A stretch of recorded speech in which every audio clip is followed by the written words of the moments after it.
welcome to the Horror Hangout podcast, where two bearded film fans watch the 50 best horror movies ever and then talk about them. My name is Luke Condor with a K, and I'm joined by my regular co-host, Mr. Ben Errington. How's it going, Ben?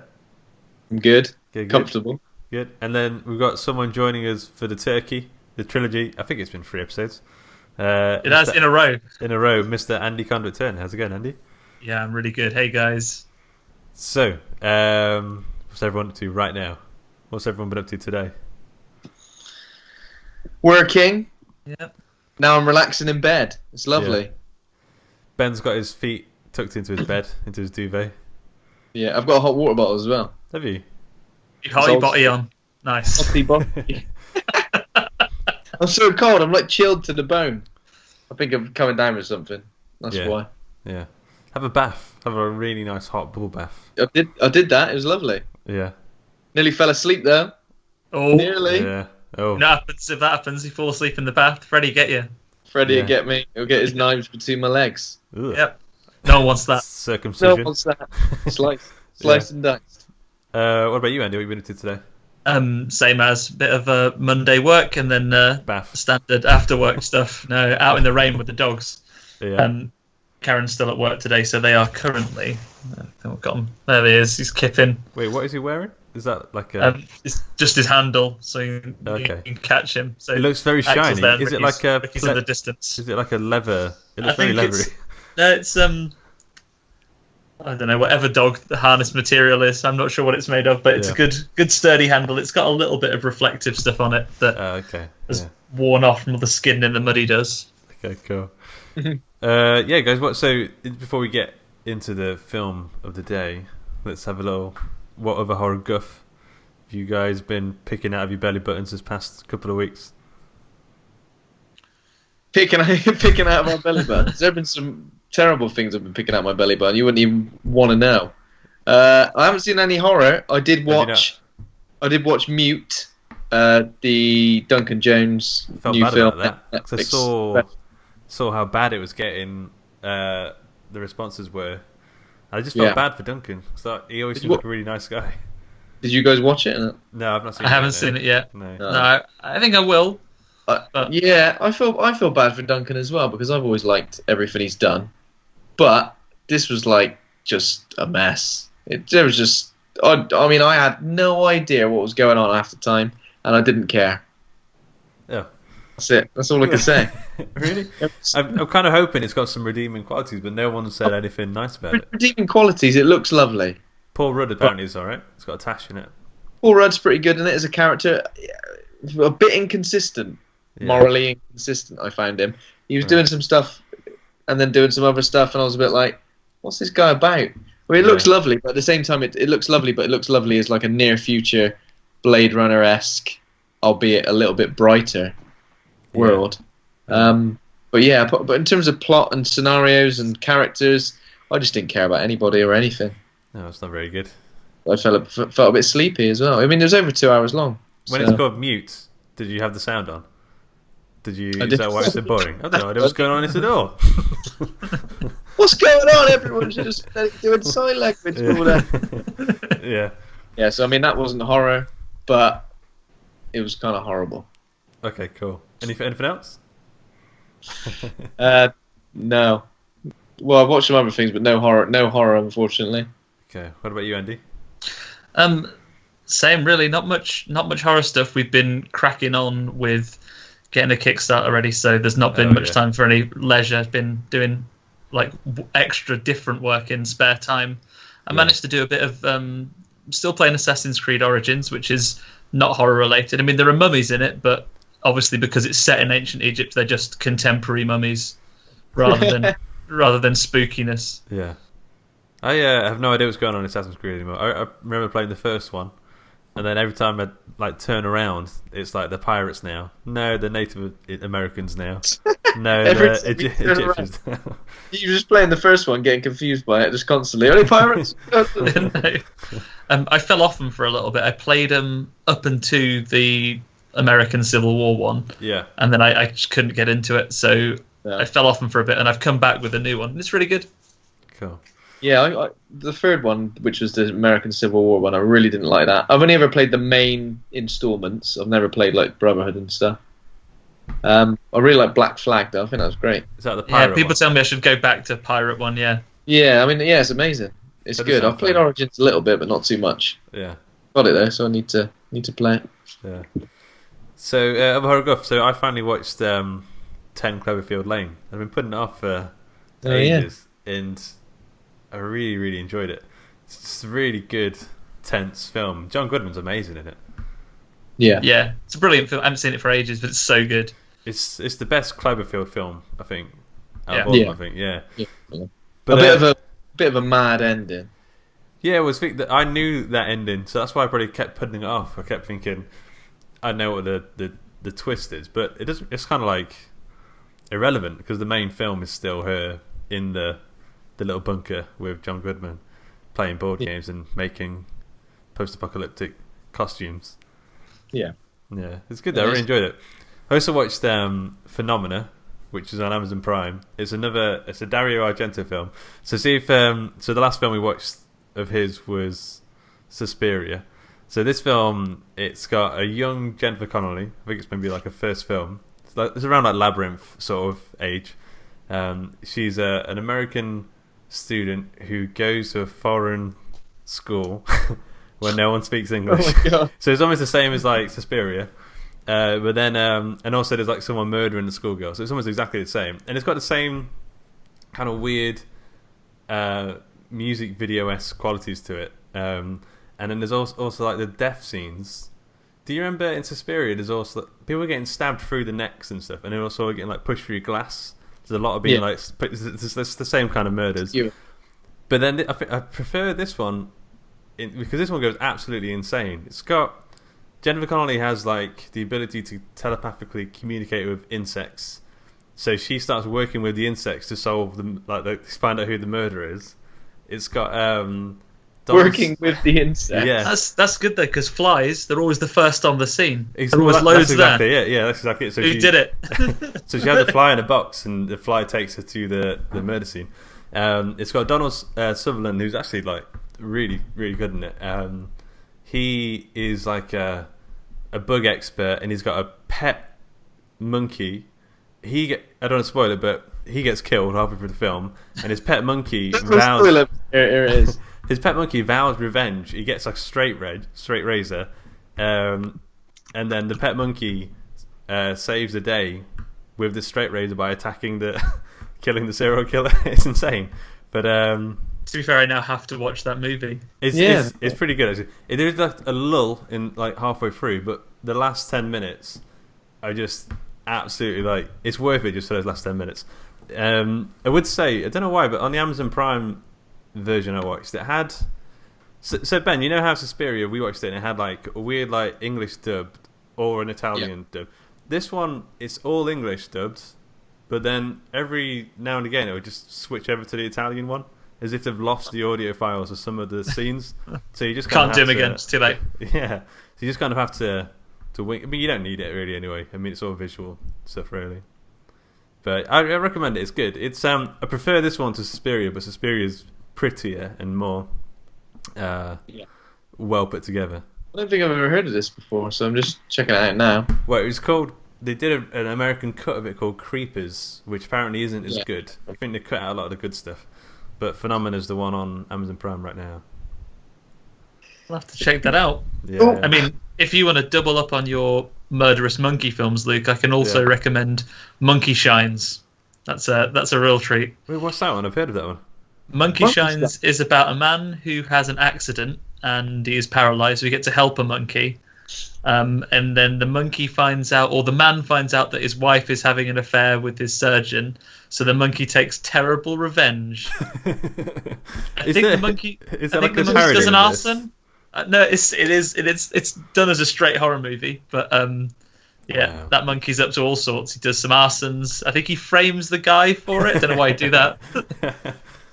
What year was that? Do you know? Was it like mid 80s or something?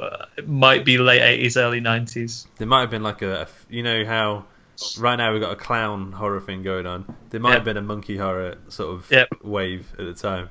When helper monkeys go bad. 1988, apparently, Andy. Also known as Monkey Shines and Experiment in Fear.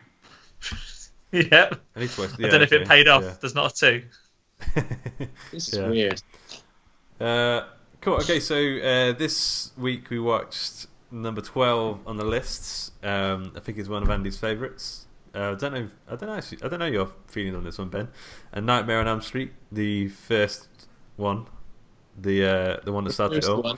The first not the remake. No. That I haven't actually even seen. Has anybody actually seen the remake? No, I never bothered. I've seen it once. It's no good. With Jackie Earl. Strange, though. Got Jackie Earl Haley, Rorschach. Yeah. He's really good, but I think the crux of it is that, and it's weird because Freddy's bad in all of them, but it's not so bad when he just murders kids. When he's out and out a paedophile, you can't really sort of. Did they make him a paedophile in the remake? Yeah, he's totally a paedophile in the remake. Oh no, they did that. You can't sort of like when he's just murdering teenagers and he's funny. It's like, oh, Freddy, you're a wrong un, but you're all right. But when he's a paedophile, it can't be. What puns is he coming out with when he's got his like? He's not really pun. He don't really pun. He doesn't do any jokes really. Yeah. It's sort of like an origin story as well, isn't it? Yeah. Which I'm not brushed up on Nightmare on Elm Street very well. Which Nightmare on Elm Street film is an origin story, as in like the earlier ones? I think it's a combination of. It might be like 4, and they properly pan it out in Freddy's Dead. But there's bits of his origin in all of them, like they're always all over the place, like trying to work out where his bones are and what happened to him. But they basically build on it every single sequel after the first one, really. Yeah, there's a bit of that in this one, isn't it, when they have the mum saying what they did to him. Yeah. But yeah. Okay, so Ben, have you got the IMDb thingy-majobby description? Yeah, I sure do. So, Nightmare on Elm Street. I'll just quickly do the synopsis a second. So, several people are hunted by a cruel serial killer who kills his victims in their dreams. While the survivors are trying to find the reason for being chosen, the murderer won't lose any chance to kill them as soon as they fall asleep. Cool. So, Nightmare on Elm Street is a 1984 American slasher film written and directed by Wes Craven. Cool. This is what our friends at Empire had to say. There have been, at the time of writing, 9 entries in the Nightmare on Elm Street series, including a reboot, a crossover, and a sequel rather prematurely titled The Final Nightmare. It was not, obviously. None quite compared to Wes Craven's remarkable original. Taut, witty, and nightmarish, Elm Street stands out on the map during a decade hardly short of horror hits, and in Freddy Krueger presented the most terrifying boogeyman ever to wear knitwear. It's got 94% on Rotten Tomatoes. It's right on the sweet spot of 7.5 out of 10 on IMDb. Perfect. Perfect. Yeah, it's really good. It's so the question I think we need to answer in this episode is Freddy still scary? Because I remember when I was a kid, just the thought of Freddy used to be absolutely like petrifying. But now I kind of watch it and think, I don't know if a kid would watch this and be scared of this. It's too campy. I think the critical thing with Freddy is that a kid now could watch that film and not be scared about it. Yeah. But if you explained what a Freddy Krueger was to a kid and they didn't have to rely on the effects of a film or anything like that, then that would be terrifying. Yeah. If you told your kids, I mean, of all of us, only you've got kids right then. So as an experiment, you tell them all about Freddy Krueger. I bet. Yeah. I'm sure my daughter would love that. She'd enjoy that. And she probably wouldn't bother. It's weird though, because I know what you mean. Like just the concept of Freddy Krueger is the scary thing. Because I think when I was younger, I didn't really see many of these films, and I think I saw many of them until I was like a teenager. But I remember hearing about the concept of Freddy Krueger and Nightmare on Elm Street and being scared by that. I've seen this one before, but I mean, when you think about it, in this film, there isn't really that much Freddy Krueger in it, in comparison to the later ones. Yeah, there's not that much. I mean, there are times when we get deaths in this film, and you don't actually even see Freddy Krueger. Yeah. A lot of it's kind of keeping him in the mystery of like, ooh, who is this guy? But watching it now. We know completely who he is. It's so Fred there's no mystery. Krueger. Yeah. Freddy, not Fred. Yeah. But when was the first time you watched it, Andy? Do you remember?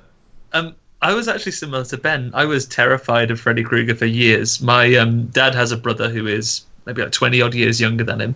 So when we'd go and visit my grandparents, he was still in his late teens, early 20s, like living at home, and he had Freddy Krueger on his wall. A poster of him, and I wouldn't go into just hanging out there. Like, I wouldn't go into my Uncle Chris's room because I was terrified of this Freddy Krueger poster. Yeah. So I probably didn't watch it until I was about 16, and then when I did watch it, me and a friend watched the first one, found it like kind of hilarious, but still a good horror film. Yeah. And then I remember we had a marathon of all of them. We went to Blockbuster Videos and got all the movies out on VHS and had a marathon of watching them. I think we fell asleep at about 3 a.m. and both had terrible nightmares about. Actually, it wasn't a terrible nightmare. In my dream, Freddy Krueger, he got his jumper ruined by some spaghetti, got really upset, and I took him into the town centre, bought him a new jumper. He was delighted, and then we were going to go swimming, but I woke up. Wow. And he had tiny little red and green trunks. Yeah. Like, nobody needs to see that. But we've got your jumper sorted, Freddie. We've got all afternoon. What should we do? Because do you want to go to the swim baths? Sounds great. Let's go. We had a great time. Yeah, the inflatables right, but unfortunately, the floaters ruined the fun for everybody. Yeah. So I don't know. What about you, Ben? Do you remember the first time you watched it? Yeah, quite late. I think I've only ever seen this, and maybe like one of the other sequels, and then Freddy vs. Jason. You know, the one I've seen the most of was Dream Warriors #3. Because I reckon that one used to be on like channel 4 or 5 all the time, fairly regularly anyway. Yeah, but that one's really good. Dream Warriors is to Nightmare on Elm Street what Aliens is to Alien. Yeah. I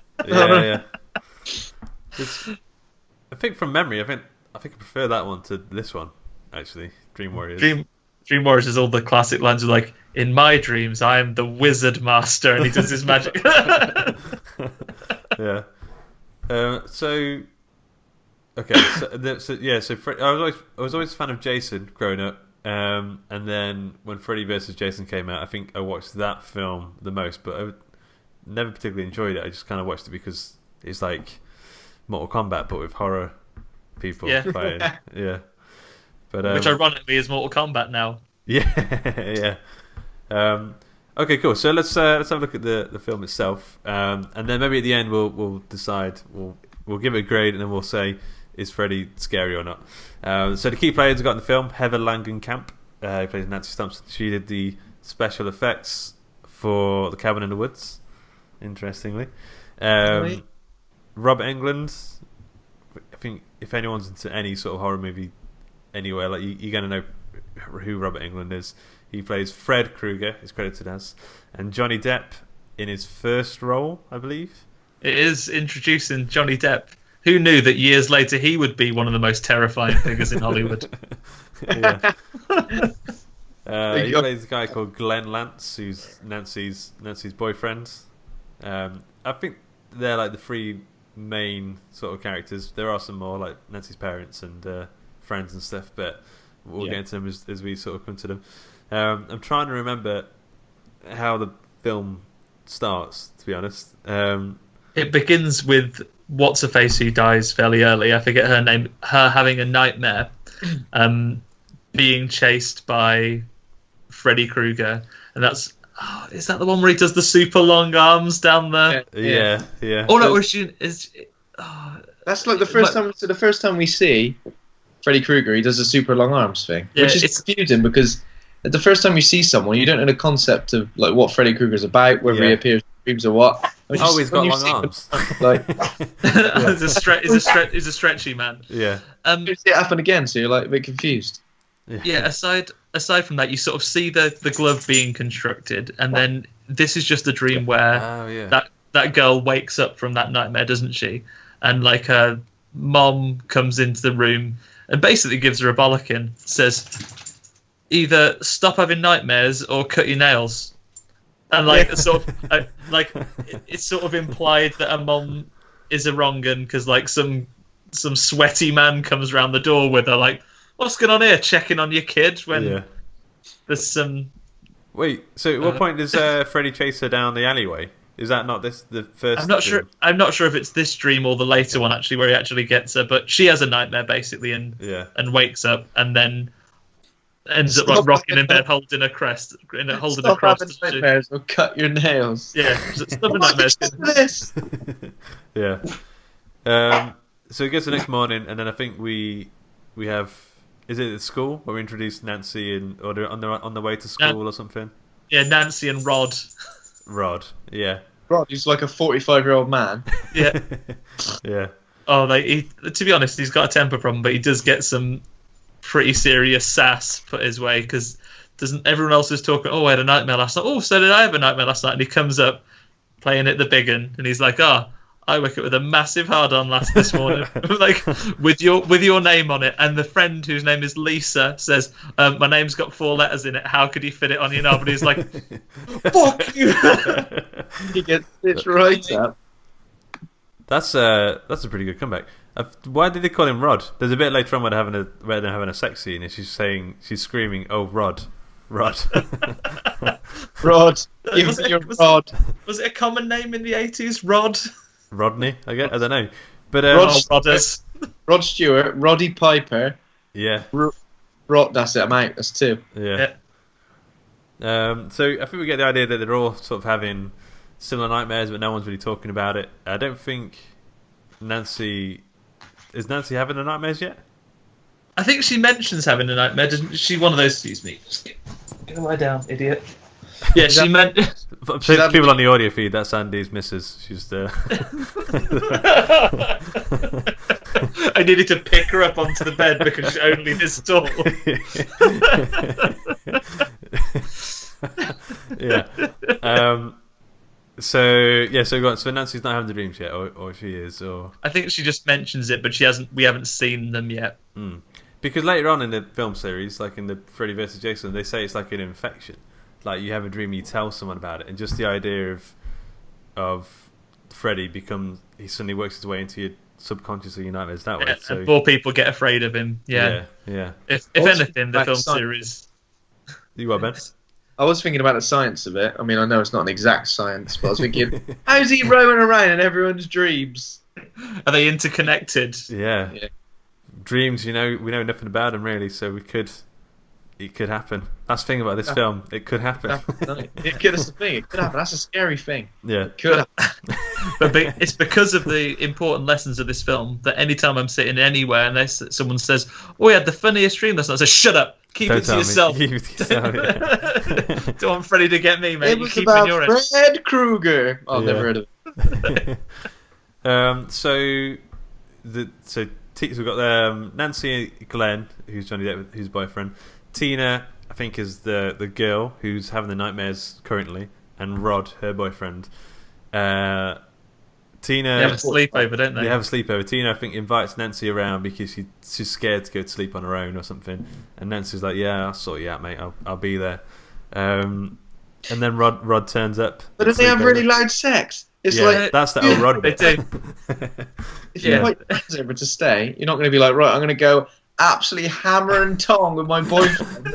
Screaming like some sort of, The 80s was a different time though. If you're having sex, you want everyone to know exactly how it's going. Yeah.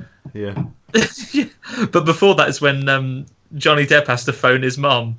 Oh yeah. And don't be dicks. Like, come on. Like, he's like, "Oh, Mom, I'm just here at my friend's house," and they're playing like a tape of like a shootout. And he's like, "Oh, I will call the police. Right, bye." Yeah. That was weird. No, that was weird. What did you think of Johnny Depp's acting in this? It's his first film, and he's going to go on to do big things. Yeah, it was alright, wasn't it? It did the job. Serviceable. Yeah. Serviceable. I believed he was like the nice guy. Yeah. It was. He fooled us all. No. So good acting then. Yeah. I mean, I really did believe when we're coming to this later on. I could have believed he'd really been sucked into that bed and turned into mince. Yeah, he did that quite well. Very method. So Tina, after worn out after a good rodding, falls asleep, and then this might be the alleyway chasing. Yes, this is the way Freddy chases after Tina is not scared. Like he chases, he's got this kind of like cartoonish. He's like, whoa! Yeah, He looked tiny. He looked absolutely tiny when he was running. Yeah, As well, like a tiny man. he looked like He's like these long arms. I'm gonna get you. There's a bit, I don't know if it's now or a bit later on, but there's so many like synthy sound effects. There's a bit where it cuts to his, because you don't quite see his face, it's all like obscured, with that little burn mark stuff, and it cuts to his tongue, and it makes this really weird like, it's like flapping his tongue. It's like this is the same scene as well, isn't it? Where he's cornered her with his gloves, and he's going to give her a tickling with them, and then she goes, "Oh God!" and he goes, "This is God," and shows her his gloves. He's like, "You sort of crocodile Dundee's her. This is God, now mate. This." This is God. This weird gauntlet thing I've made. Is this also the bit where he's like the kid at school that like has got a spider or something, or is going to eat worms? He shows you something a bit gross. He's like, "Hey, check this out." Chops his finger off and it squirts. Is that Nancy's nightmare in the school, or is that? I'm not sure if it's there. I'm not sure when it is. All the nightmares mix into one. Yeah. He's always chopping his fingers off for a laugh. He's always doing spooky things, isn't he? Yeah.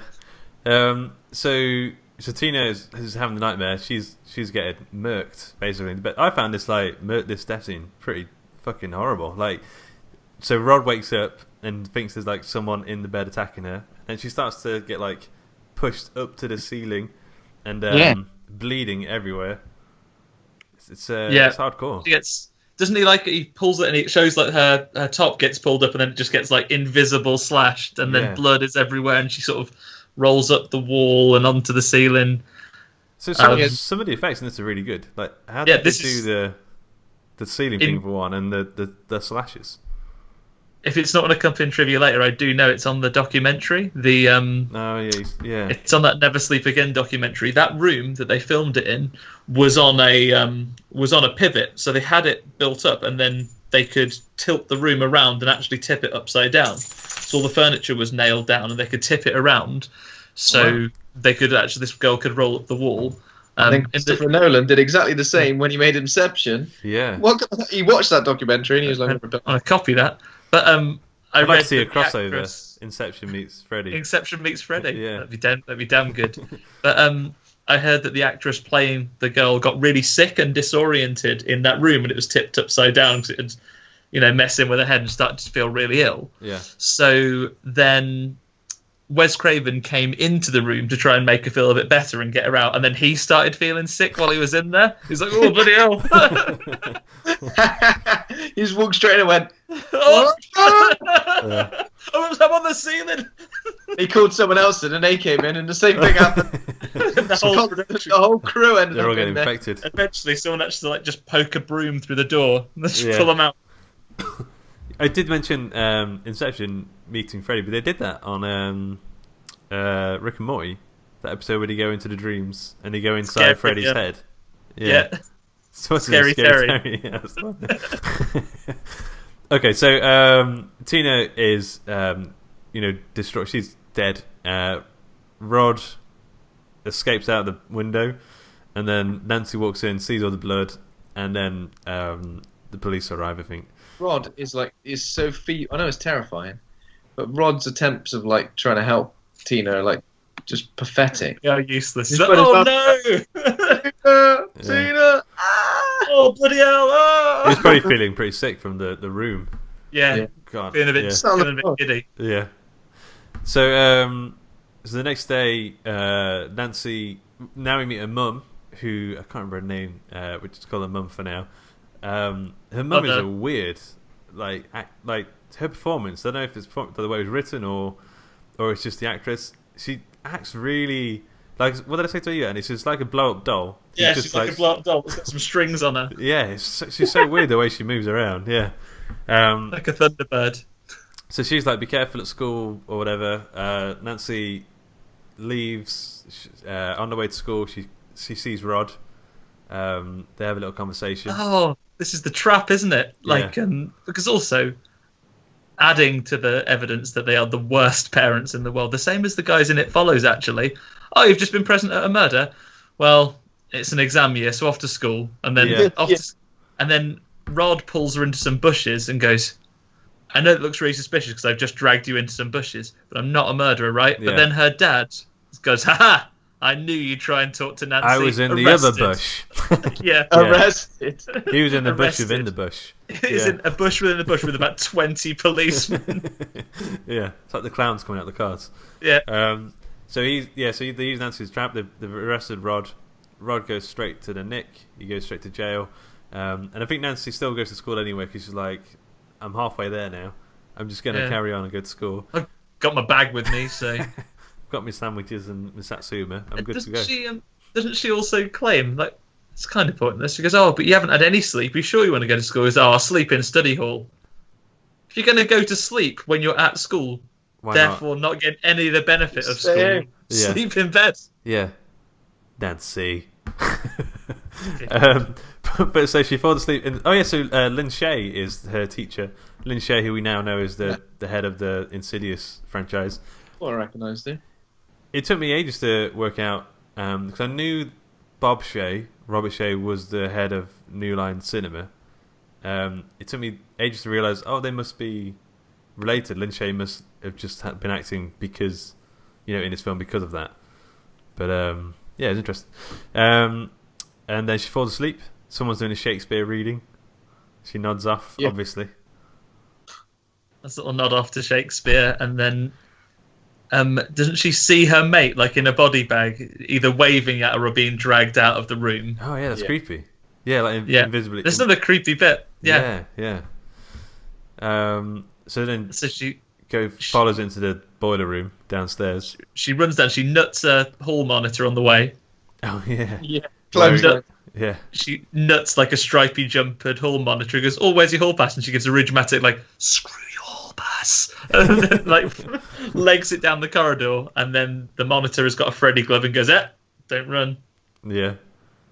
He loves a good gag. I know, he's full of them. And then she follows him into the basement. So this boiler room, I kind of feel like every house, whenever they're dreaming, they always just go. If you go downstairs, they end up there or something.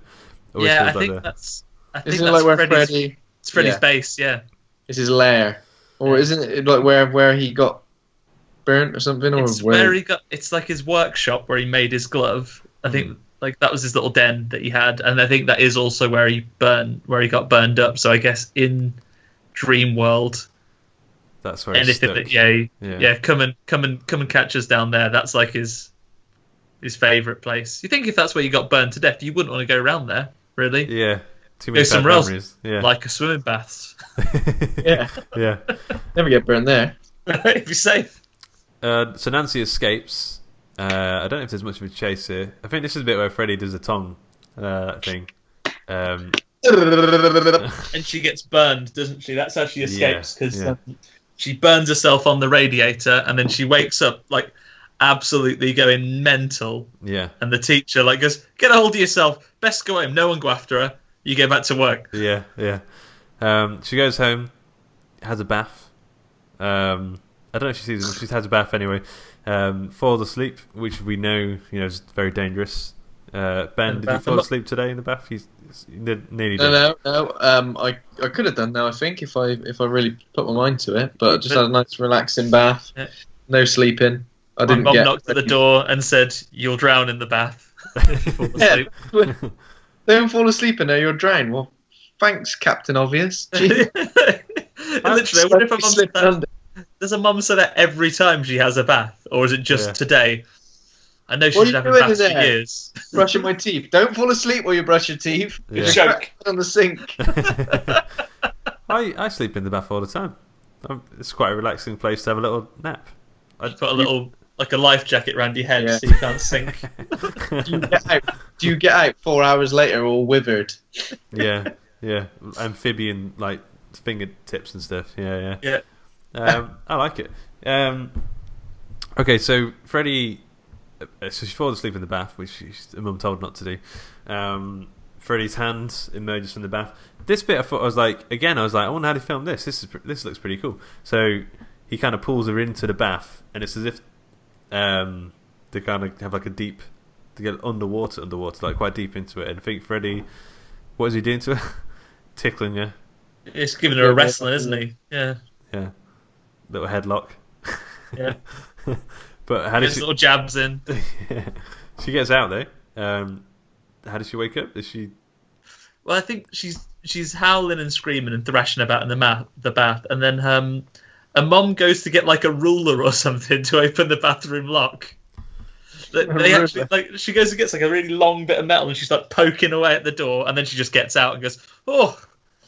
And then her mum goes, "Oh, I heard you calling me," and then she immediately, even though she has almost been drowned, goes, "No, Mum, it was nothing, and I'm pissed off at you for coming in here when I was." I was trying to have a nice, relaxing bath, round, sleep, almost die. Yeah. Okay, so what happens now? So she goes back to school. Is she okay now? I think this is the point where they start, like, she does start to question whether there's a Freddy Krueger about, because Rod is in prison. I think they've had some type of conversation with her dad at some point and said, "Oh, it isn't him," or what have you. But I think this is around the time when she hatches the plan to go to sleep and have Glenn watch her sleep and wake her up if she starts having any trouble. Yeah. You had one job, Glenn.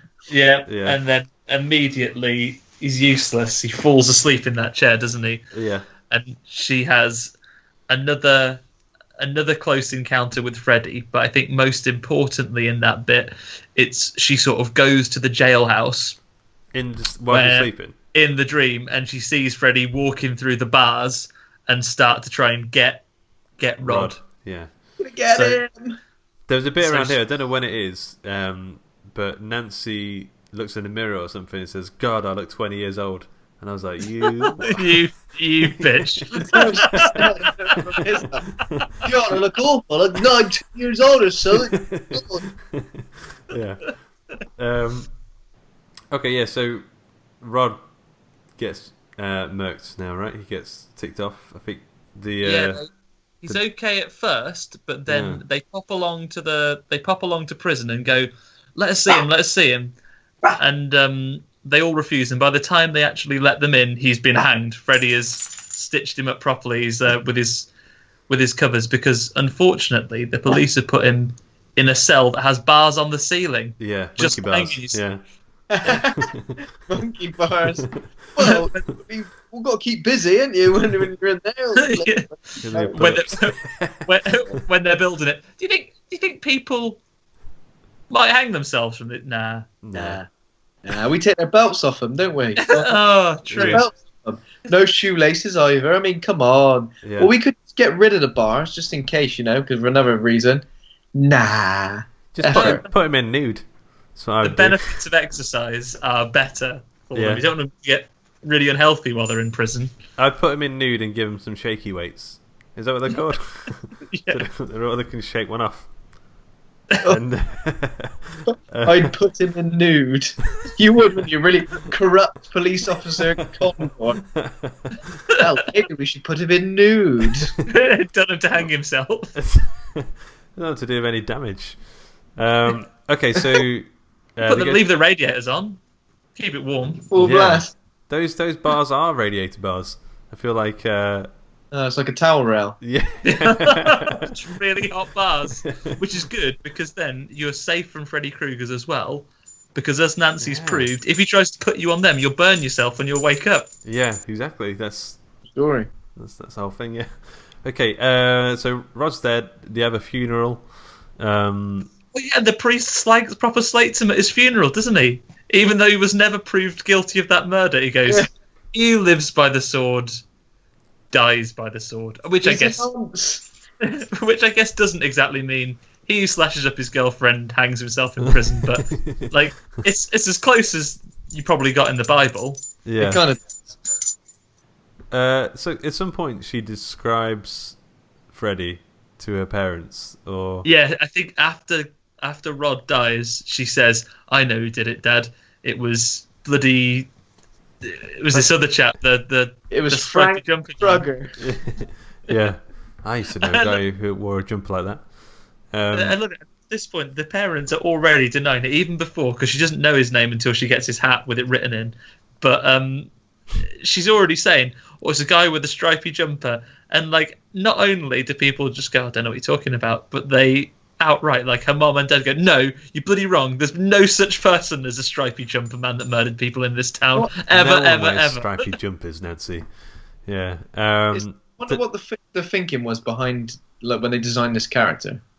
Give him a lovely stripe. I reckon someone just had that jumper. Again, from the cheeky documentary, when they designed Freddy Krueger's jumper, they on purpose they did their research on, I don't know, MS Paint or something, and they scientifically chose the two colours that are scientifically the grossest two colours to have together, that are the most visually disturbing. Yeah. Well, like just the clash. Red and green. The red and green clash. Yeah, it's like baby sick green and then just filthy red. Yeah. Filthy red. Andy, you're wearing something similar. You're wearing a really filthy red. This is a light filthy red. Still filthy. If I had a green stripe on this, very disturbing. Yeah. So they take your name in it. Nancy to Dream Hospital. I've got a hat here as well. Yeah. Oh my god. That's summer Freddy Krueger, that is. On holiday, Freddy. Beach Freddy. Yeah, you're right. She does take them to Dream Hospital. And they make her sleep again, put her with like an EKG sort of thing. Yeah, and they've got a special machine that can measure what dreams you're having. As in bad dreams and good dreams, or just... Yeah, I think the guy actually says, "Oh, a nightmare. That'll be about a 6 on here." If it goes to that, she's having one. Yeah. And she goes to sleep straight away. I wish I could do that. It'd save so much time. She's like, "Right, I'm going to go to sleep now." Yeah. And it's immediately in a very deep sleep. She could just be shattered. She's not been sleeping very well. Yeah, he's been keeping her up, hasn't he, I guess? Yeah. But and then when she wakes up from a dream, she's got a hat. And the first response is, "Yeah, we'll give you some of this to make you sleep." Oh yeah, bringing hats out of your dreams. We've got medicine for that. Yeah, the cure for being really upset about going to sleep and bringing hats out is to go and have some more sleep, some drug-induced sleep. Oh, yeah, she's also got the thing on her arm. She's got grey hair as well at this point. Yeah, she looks 20 by now. Oh, and you've also, I think it's during the dream about Rod where she has the bit where she's run back to the house after seeing Freddy, and they do the classic like melty stairs. She's her foot sinking into the stairs, and then she gets back to a room where Glenn has fallen asleep, and slams the door, and then Freddy bursts through the mirror and smashes up, and he does some theatrical slashing of the pillows, doesn't he? If you look, Robert Englund sort of slashes the pillow and then grabs it off her and goes, so scatters feathers everywhere.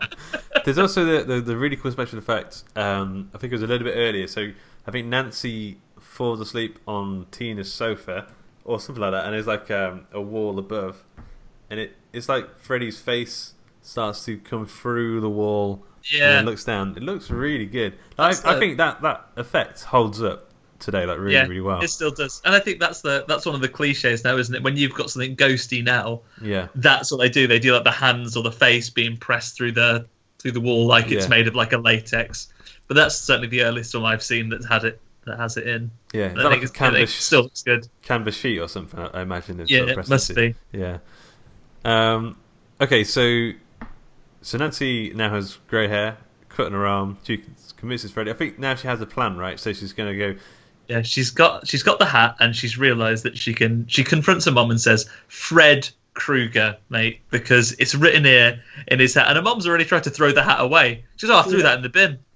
Yeah, I threw that in the bin because bin men are outside. Yeah, I threw that in the bin because the hat that you just conjured from your dream didn't seem it was important. So I've tossed it, and she gets it out the bin and goes, "No, Fred Krueger, his name's written in this." And I think this is where her mom goes, "No, because Freddy Krueger, Freddy Krueger's dead because I killed him." And then they tell the story about, he was a horrid child murderer. So we got him banged to rights, but then someone forgot to sign the warrant in the right place. Can you imagine if that's such a thing happened? Yeah. I'm sorry, you didn't date and initial this, mate. Free to go. He's a child murderer. Well, logistics. I mean, come on. Yeah. And he admits it. Look at his business card. Fred Krueger, child murderer. Yeah. Nah. This guy's name's Freddy Krueger. I mean, we're looking for a Fred Krueger. Maybe that's it. That's the formality. They filled it in. Like the judge gave them a warrant to search Fred Krueger's house. They searched Freddy Krueger's house. Different bloke entirely. Next door. The house next door. Oh, you want Fred? He's next door. Get this all the time. Yeah. Okay, so she makes a plan. She said, I'm gonna go into my dreams. I'm gonna pull him out, and I'm gonna do. She's maybe watched Home Alone recently. I don't know if that's out yet. And so she's gonna get like some. How can you take things into your dream? Where's the other way around? And so she's gonna pull. Brings she's them gonna out. set the traps and then bring Freddy out into. Yeah, sorry. All right, sorry. I can take things into your dream. Come on, man. As we've established, Ben, you've got to be ready because this is entirely feasible. It could happen. Yeah. You never know. So she sets some ridiculous traps as well, doesn't she? She sets like a sledgehammer above the door. Yeah, I mean it's ridiculous. It's like, how does she get it up there? And like that's gonna kill someone who comes out.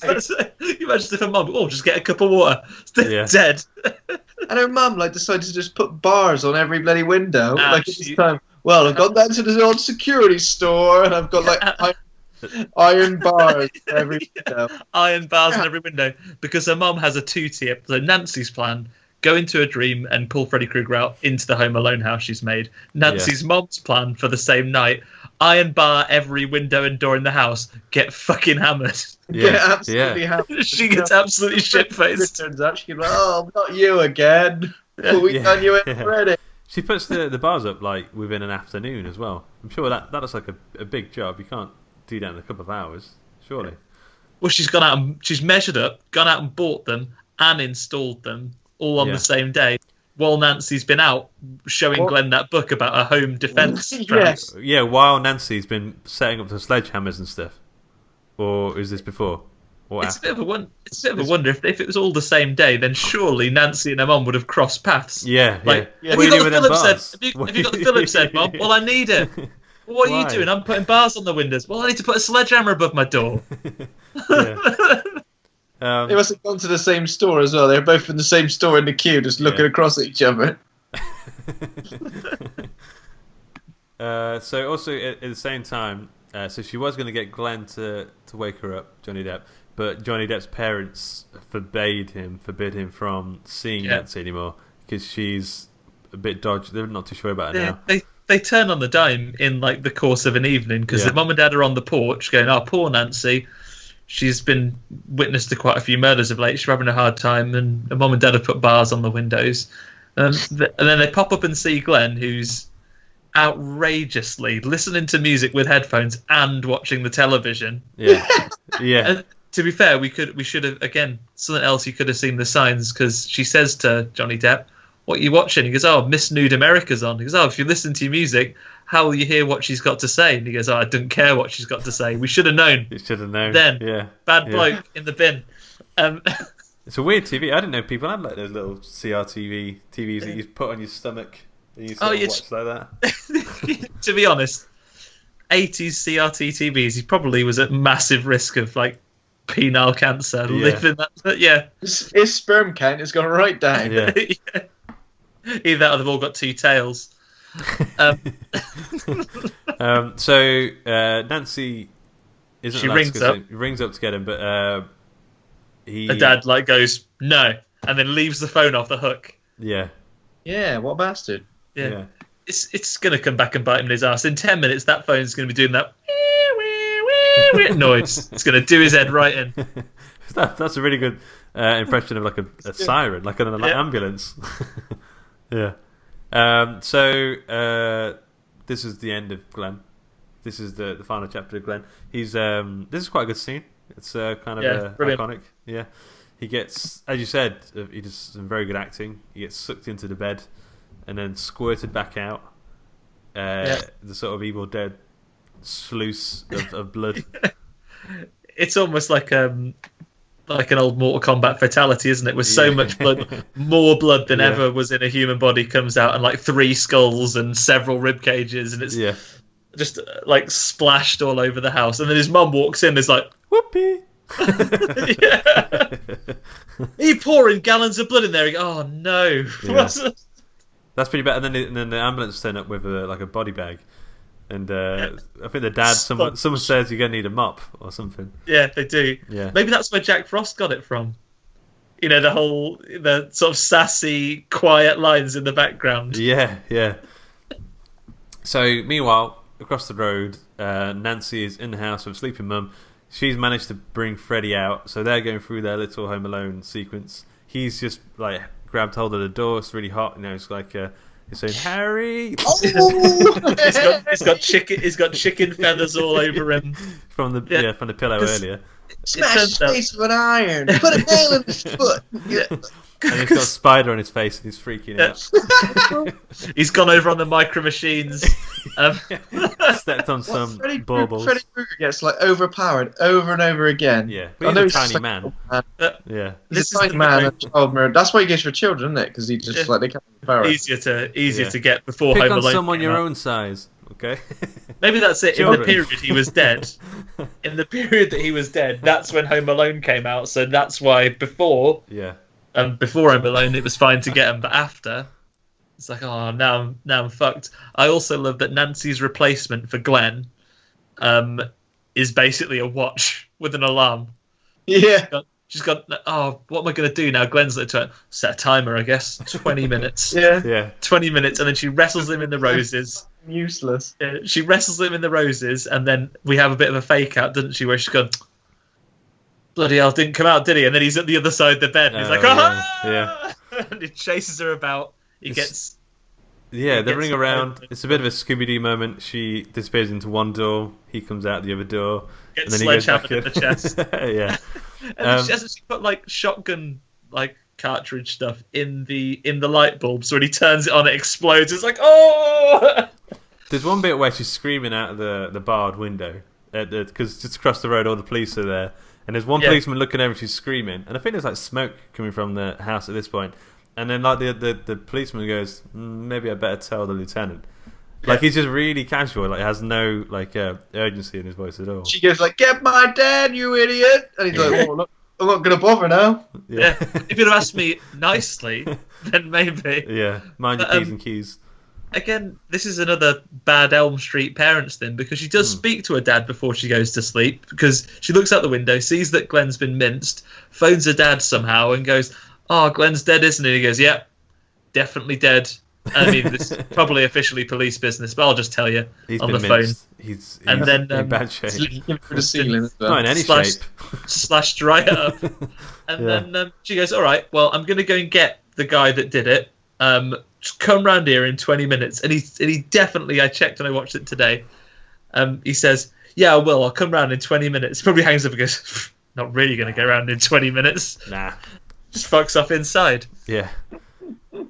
So at some point the house is on fire or something. Yeah, she tempts him down into the basement, douses him in petrol and sets him on fire. Yeah.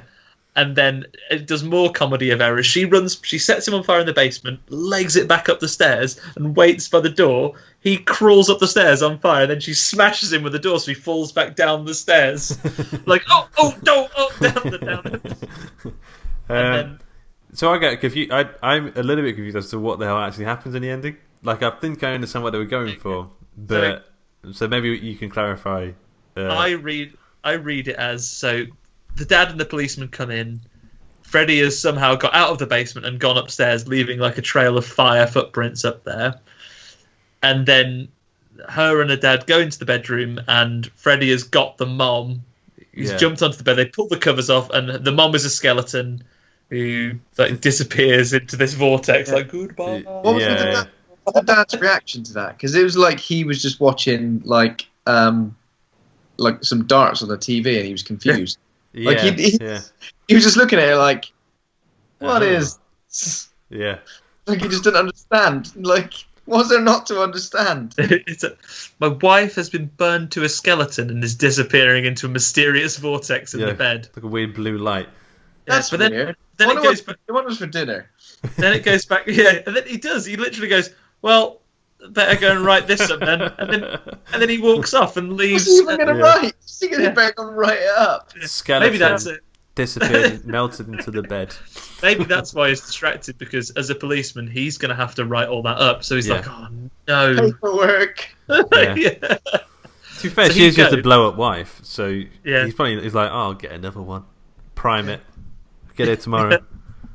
I'll get myself one that don't drink as much. Yeah, yeah. And to be fair, like, you know, we know that paperwork in the world of Elm Street is important. So if you sign a document in the right place, a renowned child murderer can go free.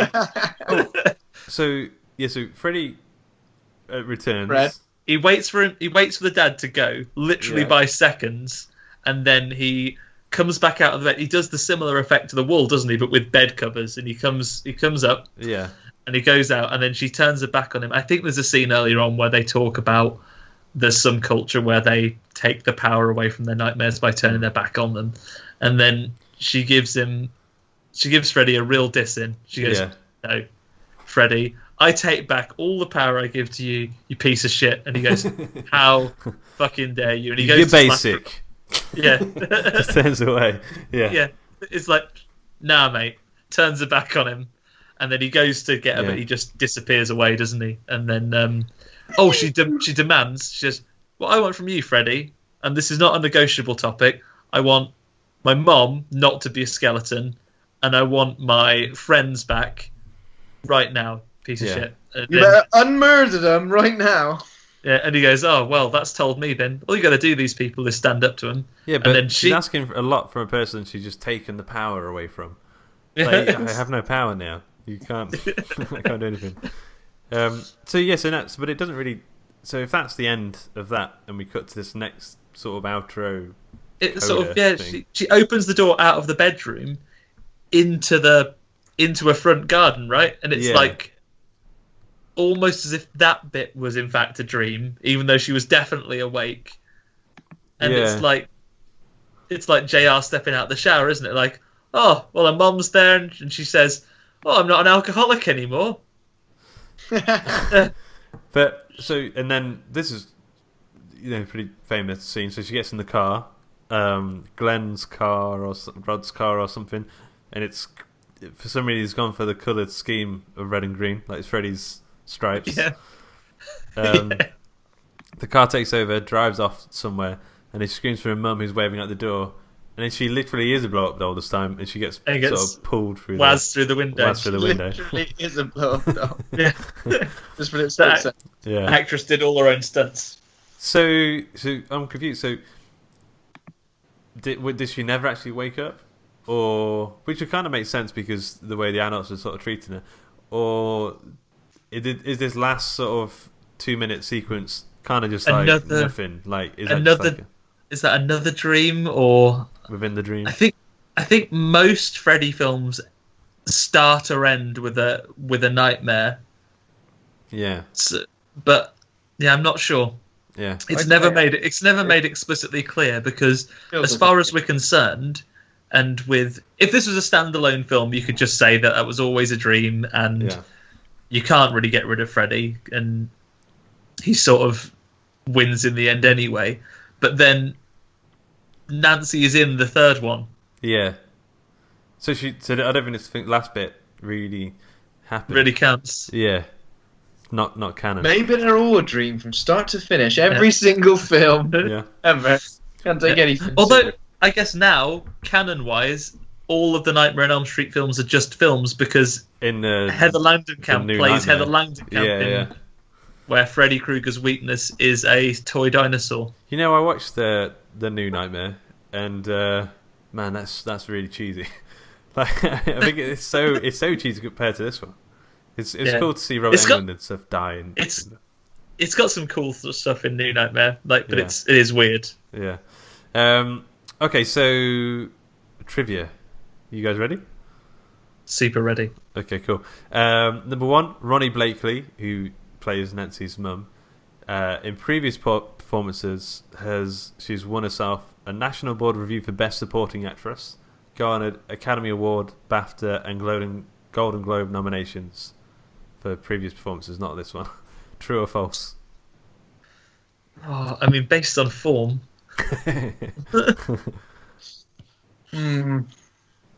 Let's say true.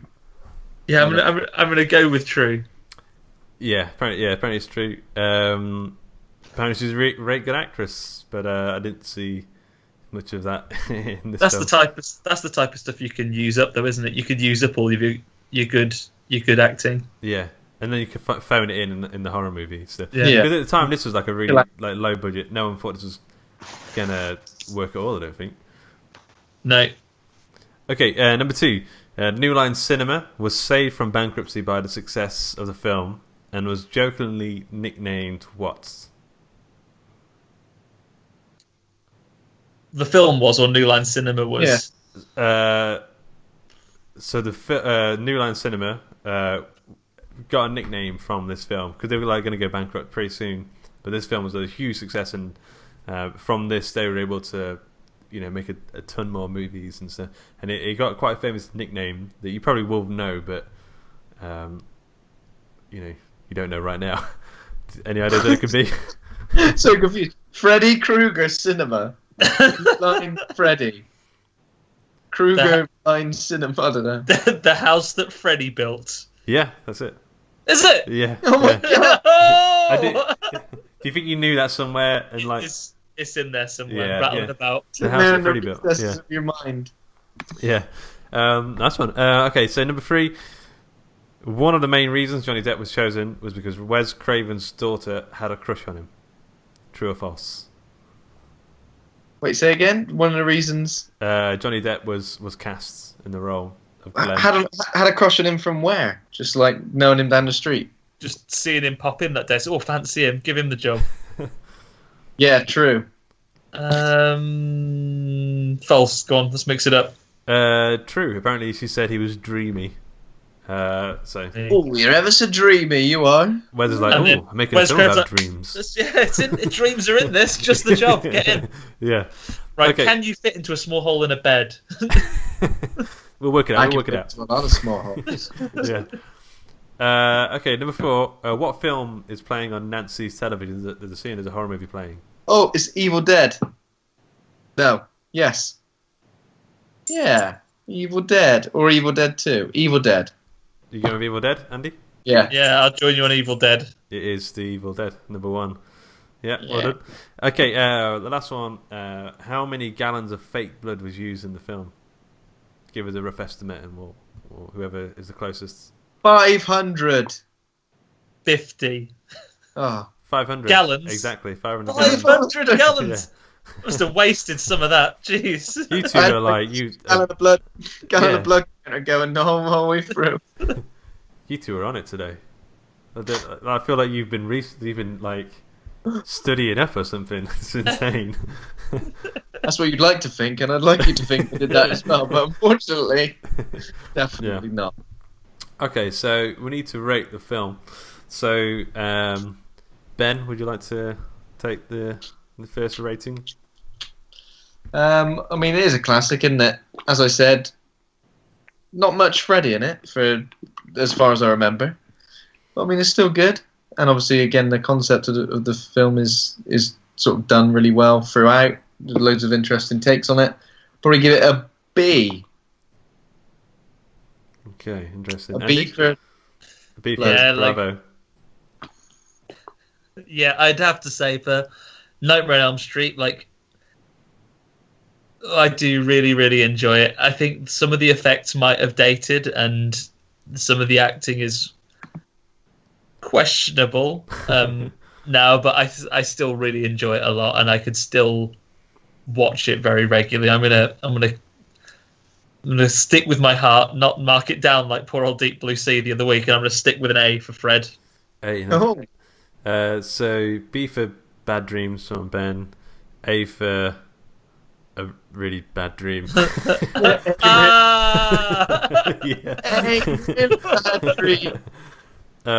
Yeah, I'm gonna go for a B as well. I think it's a really good film. I think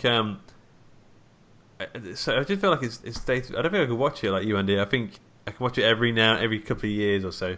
But I think I would much prefer to dip into the sequels a bit more now and sort of explore more of that. Guys, when this list is finished, if you still got appetite for more Freddy, we should probably watch number 2. That's the. I sent you guys that clip of it. Oh yeah, with the dancing. Yeah. Which is the one that ends with the bus. You know how like they have like that outro sting. That's number 2. Okay, yeah, I think I watched that a few times. Yeah. Yeah, number 2 is the one with again, you watch that documentary. I think the documentary's called Never Sleep Again. It's about all of them, and this was the one where, when it came out, loads of people said, "Oh, it's a metaphor for that character being gay, isn't it?" Because he's trying not to. He doesn't want to be necessarily, and it's something that's coming out of him. And then there's that scene where the coach that goes to S&M club gets whipped to death in the showers, the steamy showers. And then when they came out, the director was going, "I don't know what you're talking about, mate. It's not gay." Like, who did direct this one? The second one, I couldn't tell you the name, but I think there's a rumor that when they were casting for another person who went on to become a huge Hollywood star, was almost casting it. I think maybe Brad Pitt or something like that, and then Nate. It's almost cast, but then they signed the paperwork in the wrong place. Oh no! And they were like, "Sorry, we can't cast you because rules is rules." Yeah. Once you've done that, but Freddy Nightmare on Elm Street 2 is arguably terrible, but in many other ways, excellent. Okay, cool. That's my favourite ratio for anything in life. Yeah. Okay, so next week I think we'll be jumping straight into the next on the list, I guess, which is The Exorcist. We'll have to wait and see. Sometimes we just change our minds. But yeah, just change our minds on the fly. Exorcist. We should probably watch that. That is probably, well, I don't want to spoil my review, but probably the film I'm scared of the most. Really interesting. Always have been. And so now we know. If it gets to a little bit later on in the week, it starts to get cold feet. You end up, hey, look, maybe we should do Anaconda this week. Scary movie. Anaconda's scary as well. Yeah, Anaconda's scary. Remember when John Voight? There's like a shot of John Voight getting eaten, and you can see him. It's all gooey. Do loads of like really sort of naff late 90s horror films. So you do Congo. Anaconda, do The Relic, or Congo. Yeah, The Relic. I used to love The Relic actually. It'd be good to watch. Could you considering is Guillermo del Toro, isn't it? The Relic. No, you're thinking of Mimic. The Relic. Mimic. Oh yeah, that's what I was thinking of. Relic, Mimic, potato. Maybe that's the next series. Basically, late 90s, early 2000s films that start with the word "the." Yeah. And then you're away. 100 films. We in honor of Guillermo del Toro winning an Oscar, we should probably do one of his films soon. We got one coming up, haven't we? Pan's Labyrinth coming up. Yeah. The one film I've not seen is Chrono. That's the only Del Toro film I've not seen. So the vampire one, right? Yeah. I quite like Mimic though. You like Mimic? Yeah, I like Mimic. It's a long time ago. That's the cockroachy people, isn't it? And Mr. Funny Shoes from the beginning. Yeah. Okay, cool. So this show is brought to you by Hawk and Cleaver. Head over to hawkcleaver.com. Become a patron over at patreon.com/Hawk and Cleaver. Thanks to Kovac Cameron for our theme music. Thanks to Acast for hosting the show. Thanks to the listeners. If you enjoyed the show, give us a 5-star rating review on iTunes. Remember to hit subscribe. Come over to the Facebook group. That's Horror Hangout Board of Advisors. Thanks to my co-host Ben for being a real horror dude. Thanks, Ben. Yeah. And once again, thanks to Andy. Thanks, Andy. For you completed the trilogy, the turkey. Yeah. You've won. I've won podcast appearances. Yeah. Well, thanks for having us as always, guys. I'll give you a little bit of, and your listeners, a little bit of peace and quiet from my shenanigans for a while. But hope to see you again one day soon. Yeah, not for too long, Andy. Remember to follow Andy on Twitter. He's doing a Kickstarter soon for his horror comic anthology thingamajobly. They're at Horde Comics. Is that right? That's it. Thanks very much. Cool. All right, guys. We'll talk to you soon. Bye. Cheers. Bye.